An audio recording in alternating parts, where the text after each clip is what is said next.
I'm with Andy Ory, CEO of Acme Packet, a company that makes its business out of session border controllers, but it's currently promoting, I think we can safely say, a Telco-OTT strategy.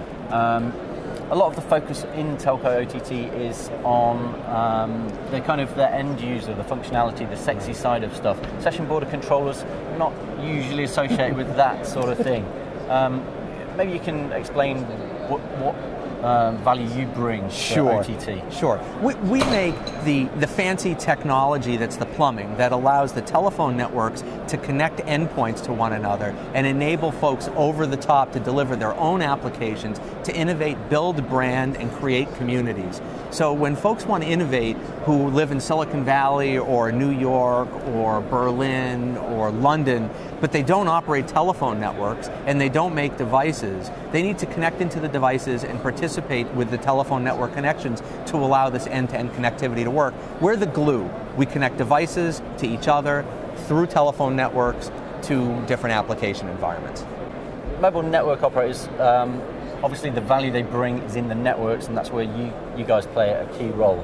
How can they leverage the networks to the best advantage to help them compete with the OTT players? So in old world telephony, in the old telephone networks, the connectivity and the application, or the architecture and the application, were tied up with one another. So you couldn't call British Telecom in 1985 and say, you know, I'd like to pay for dial tone, but I don't want to pay for any voice. It wouldn't make any sense at all. They're one and the same.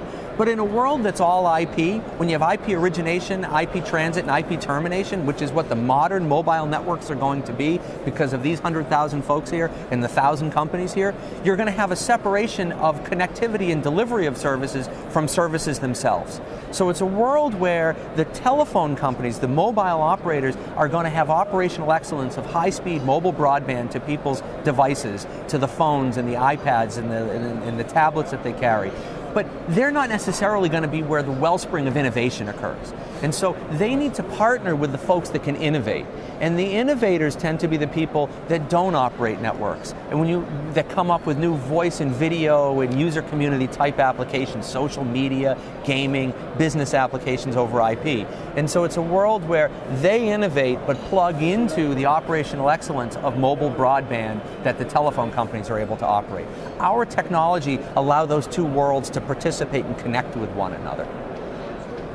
So, rather than building from the ground up, you're saying carriers should partner with the innovators. Would that go as far as working with white label service providers as well? Or are you talking about straight up partnerships with the likes of WhatsApp? So I think everything is on the table. I think that if you are a service provider today, mobile communications is inherently defensible and valuable because consumers only have a set number of choices, and it's very expensive and complex to provide mobile broadband.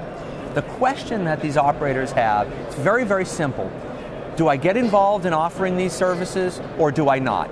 So if I don't get involved in offering the services, I provided connectivity, but I let other people innovate, build brand, create community, and realize enterprise value.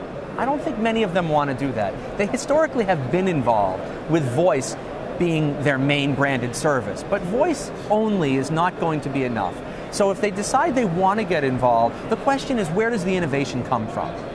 I believe the innovation largely is going to be inorganic, but it can come from inside their network, or it can come from partnerships with over-the-top providers beyond. Telefonica purchased Jaja and made Jaja part of Telefonica Digital. So Telefonica decided to inorganically import innovation into their own organization, and they are building their innovative center that way.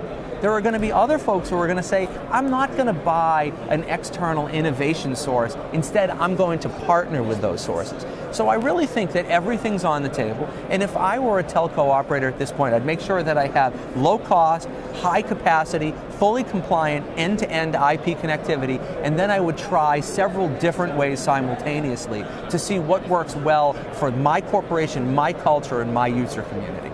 I noticed that throughout your answers, you haven't mentioned Join once. We're a year on from the grand unveiling of Join. What are your thoughts on how that year has gone, and looking forward?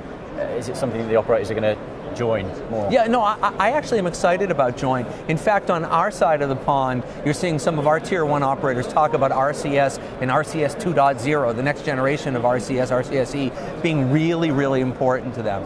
I mean, fundamentally, RCS is about taking an IP bearer for voice and doing interesting things with it, providing presence, providing video. This is an example of the mobile service provider saying, we know that our customers in the future aren't going to have a voice-only relationship with us, and we need to figure this out. The technologies, the architectures, the value propositions, the applications, this is all in flux, and they are working as quickly as they possibly can.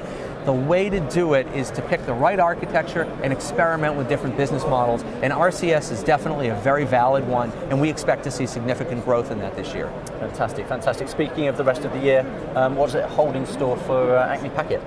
Well, we see more mobility, we see more end-to-end IP, we see more devices, we see more business line users.